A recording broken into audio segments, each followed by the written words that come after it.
Ayat 10 itu faqultu astaghfiru rabbakum innahu kana ghaffara. Di lisan Nabi Nuh alaihissalam sudah diajarkan ya, sejak eranya Nabi Nuh alaihissalam bahwa orang-orang yang berbuat salah itu ya diingatkan potensinya. Ada rahmat Allah Subhanahu wa taala untuk memperbaiki kesalahannya sehingga menjadi saleh. Ya, ini satu fitrah. Jadi di setiap era itu selalu percikan rahmat Allah itu diberikan kepada setiap hamba yang melalui utusan-utusan Allah. Di era-eranya ada rasul ya, ada nabi, kemudian rasul nabi berhenti ya dengan hadirnya Nabi Muhammad SAW dan wafatnya beliau, selesai era kenabian, selesai era kerasulan, maka semua petunjuk-petunjuk yang telah sempurna itu diteruskan oleh sahabat beliau dari kalangan ulama. Nanti kalangan ulama ini mengajarkan kepada ulama di generasi selanjutnya, di tabi'in, tabi'ut tabi'un, sampai kemudian kepada kita. Ya, ini pakemnya sudah ada. Jadi dalam diri kita ini boleh jadi setiap manusia itu kan tidak ada yang suci ya, kecuali para nabi dan rasul yang memiliki sifat maksum, dijaga dari kesalahan. Boleh jadi saya, Anda, kita berbuat satu kesalahan, tapi rahmat Allah menjadikan kita itu mendapatkan fitrah untuk memperbaiki itu. Nah, ini yang nggak dimiliki oleh setan. Setan itu salah ya salah, kan? Salah ya salah. Jadi ketika dia berusaha untuk mendapatkan rahmat Allah pun dengan taubat itu selalu terhambat dengan kesombongannya, istakbar itu. Ya, satu kali ditawari untuk bisa mendapatkan ampunan pun, ya lalu diberikan satu syarat untuk hormat kepada jasadnya Adam pun, kan, itu tetap kemudian dia abai. Sekali lagi saya ingatkan untuk menekankan bahwa kita ini tercipta sebagai manusia, bukan setan. Ya, sepanjang kita menyadari kita manusia dan berbuat salah, maka aktifkan sinyal taubat itu. Ya, sejak di era sebelumnya, bahkan di era Nabi Adam alaihissalam turun ke muka bumi, kemudian juga berkeluarga, ya risalah-risalah tentang taubat itu selalu kemudian disampaikan. Nah, di era Nabi Nuh alaihissalam, rasul pertama. Jadi kalau Adam itu nabi yang pertama, Nuh alaihissalam rasul yang pertama. Umatnya salah, maka dengan kasih Allah Subhanahu wa taala diturunkanlah kemudian pengingat ya lewat fitrah kemanusiaan ini. Lewat Nabi Nuh alaihissalam disampaikan faqultu astaghfiru rabbakum innahu kana ghaffara. Ya, maka aku tegaskan kepada kalian, istaghfiru rabbakum, cepat istighfar, cepat balik lagi, ambil kalimat-kalimat ampunan, ambil kalimat-kalimat tobat ya dari Allah Subhanahu wa taala, menggunakan Rabb tuh yang telah menciptamu, merawatmu, menyayangimu, mengingatkan. Jadi Rabb itu ada nilai-nilai rububiyah di dalamnya. Ya, ada sifat-sifat rububiyah. Ya, bukan sekedar mencipta, tapi juga merawat, memberikan perhatian, memberikan kebutuhan. Kalau dalam bahasa bebasnya Allah seakan ingin mengatakan, hei, aku kan yang cipta engkau, ya kan? Engkau berbuat salah, aku berikan kesempatan untuk saleh. Aku kirimkan di kalimat taubat, aku berikan kesempatan untuk memperbaiki diri. Kenapa engkau nggak ambil, ya kan? Ya, indah sekali gitu. Ya, aku ciptakan engkau salah, aku berikan jalan saleh. Kenapa ketika aku berikan jembatan untuk memperbaiki diri, engkau tidak ambil? Maka lewat Nabi Nuh alaihissalam sejak di era kerasulan pertama itu diingatkan sampai nanti puncaknya di era Nabi Muhammad sallallahu alaihi wasallam. Faqultu astaghfiru rabbakum innahu kana ghaffara. Kata Nabi Nuh alaihissalam, aku tegaskan innahu kana ghaffara. Sungguh Allah Subhanahu wa taala itu telah menetapkan pada dirinya bahwa Ia Maha mengampuni seluruh dosa-dosa. Jadi ada ghafir, ya, ada ghaffar, ada ghafur, dan nanti dilekatkan dengan rahim pada puncaknya. Ya. Misalnya di surat Ghafir, di ayat yang ketiga, Ghafirid dzambi wa qabilit taubi, itu menggunakan kata Ghafir. Lalu kalau kita jadikan superlatif, ya, dinaikkan lagi tingkatnya menjadi lebih banyak, terus mengampuni dosa, mengampuni lagi, itu dirubah kalimat dari Ghafir menjadi Ghaffar. Kalau tanpa batas diberikan kemudian sifat yang ketiga yaitu Ghafur. Ya, kalau hamba menyimpulkan apakah memang masih diterima, maka Allah turunkan puncaknya berupa sifat rahmatnya, Rahim. Qul ya ibadiyalladzina asrafu ala anfusihim la taqnatu min rahmatillah. Innallaha yaghfiru dzunuba jami'a. Quran surah ke-39 ayat 53. Balik ke sini. Ya, jadi ini gambaran yang pertama. Sejak di era kenabian turun yang Al-A'raf ayat 23 itu Rabbana zalamna anfusana, kan Nabi Adam alaihissalam mendapatkan kalimat itu. Lalu di era Nabi Nuh alaihissalam sebagai rasul pertama diingatkan juga dengan potensi sifat-sifat kebaikan ini yang menjadikan manusia tertuntun untuk senantiasa berbuat baik. Lalu apa sifat rahmatnya? Ya, jadi kalau kita kembalikan ke konstruksi Al-Baqarah ayat 37, tadi kan saya katakan di awal ya, Allah menegaskan seorang yang taubat ingin merubah dirinya dari salah menjadi saleh, bukan sekedar dituntun oleh Allah, tapi juga dipercikan kasih sayang Allah kepadanya. Rahmat Allah diberikan. Ya, kembali ke Quran surah kedua ayat 37 itu, fatalaqqa Adamu min rabbih kalimatin fataba alaihi innahu huwat tawwabur rahim. Jadi bukan tawwab saja, tapi rahim juga. Bukan sekedar Allah terima taubatnya, tapi kasih sayang Allah pun diberikan kepadanya. Nah, apa di antara jenis kasih sayang yang Allah berikan kepada seorang hamba yang mau taubat? Ya, maka diteruskan ayatnya sampai 12 di sini. Imam Al-Bukhari menyantumkan di sini sampai ayat 12, yursilis samaa 'alaikum midrara wa yumdidkum bi amwalin wa banina wa yaj'al lakum jannatin wa yaj'al lakum anhara. Allahu akbar. Ya, justru di sini teman-teman sekalian, istighfar itu ya permohonan ampun kepada Allah Subhanahu wa taala, ya permohonan rahmat Allah Subhanahu wa taala, kembali kepada Allah, mengoneksikan diri kita kepada yang maha baik. Itu diantara percikannya adalah mendapatkan lapangan kebaikan. Yursilis samaa 'alaikum bidrara. Ya, walaupun Anda mendapatkan kesulitan dalam berkehidupan, bahkan yang sifatnya luas ya secara sosial. Kalaupun tanahnya gersang, ya, kalaupun kemarau berkepanjangan, itu ternyata dengan satu daerah itu, satu desa itu, satu wilayah itu mengoneksikan diri mereka kepada Allah, beristighfar. Ini faedahnya istighfar. Dengan beristighfar kepada Allah, taubat dari maksiat, ternyata bisa mendatangkan rahmat bukan hanya untuk pribadinya, untuk satu wilayah. Ya, ini pelajaran dari Quran. Ya, Allah akan memberikan kesan begini, jangankan bagi setiap personalnya, setiap orangnya. Ya kan? Ada masalah sekampung pun, contohnya kekeringan misalnya, contohnya kemarau, lalu sekampung itu, ya, atau ada orang-orang soleh di situ yang membiasakan taubat kepada Allah, istighfar kepada Allah, mengoneksikan dirinya kepada Allah, ya kan? Itu luar biasa, percikan rahmat Allah. Ya, apa diantaranya? Yursilis sama ya 'alaikum bidrara. Allah memerintahkan kepada langit itu untuk menurunkan hujan. Ya, dengan curah yang memberikan maslahat. Kemudian wa yumdidkum bi amwalin wa banina. Ya, lantas kemudian melapangkan kepada engkau urusan hartamu. Ya, bahkan memberkahi engkau dengan keturunan-keturunan yang baik. Jadi Masya Allah, ya, orang tua yang rajin istighfar, suami yang rajin istighfar, itu ternyata bukan sekedar menjadikan ia mendapatkan penerimaan taubat.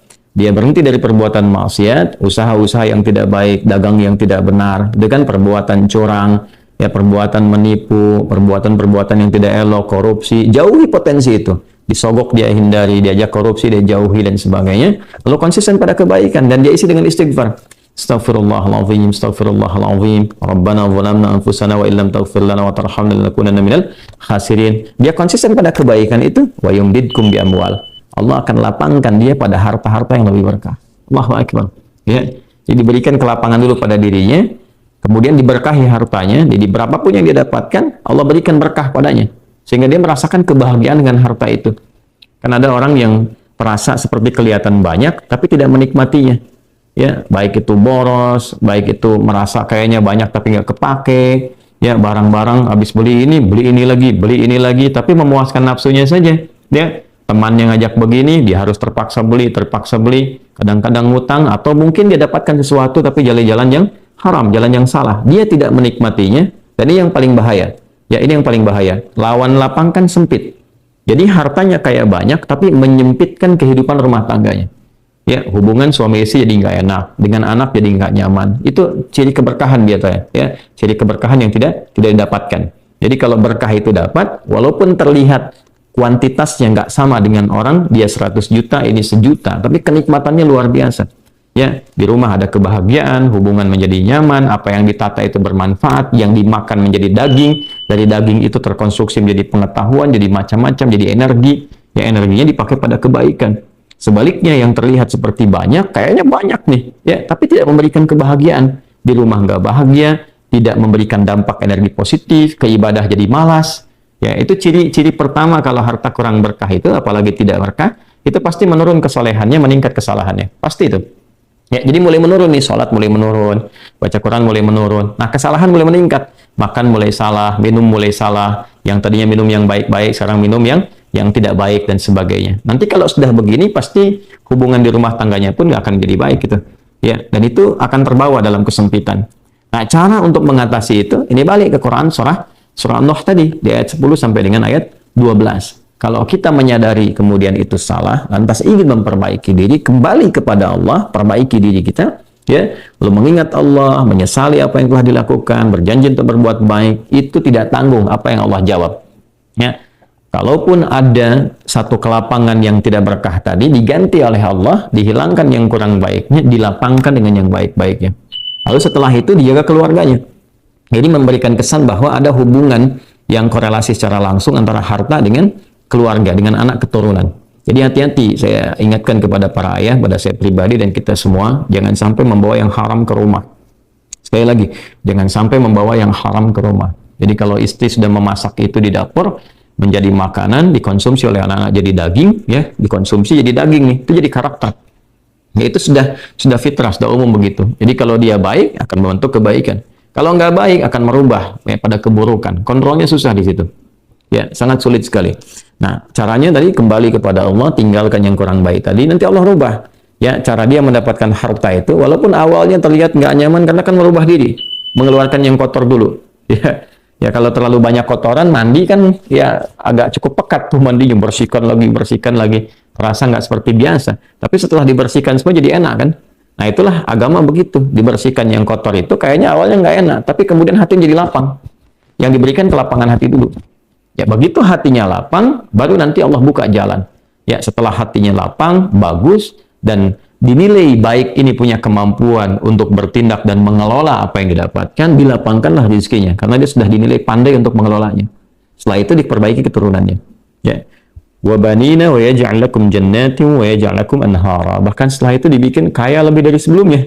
Ya, asetnya ditambah lagi, diberikan kenikmatan hidup, ya, sampai dijaga hingga kembali kepada Allah Subhanahu wa ta'ala. Itu faidah istighfar. Jadi kalau kita biasakan bertekad, berniat memperbaiki diri dari yang salah menjadi baik, itu Allah sudah berikan motivasi. Aku bukan hanya terima taubatmu, tapi aku rubah keadaan hidupmu lebih istimewa, lebih mahal nilainya dibandingkan dengan keadaan sebelumnya yang terlihat seperti fata morgana.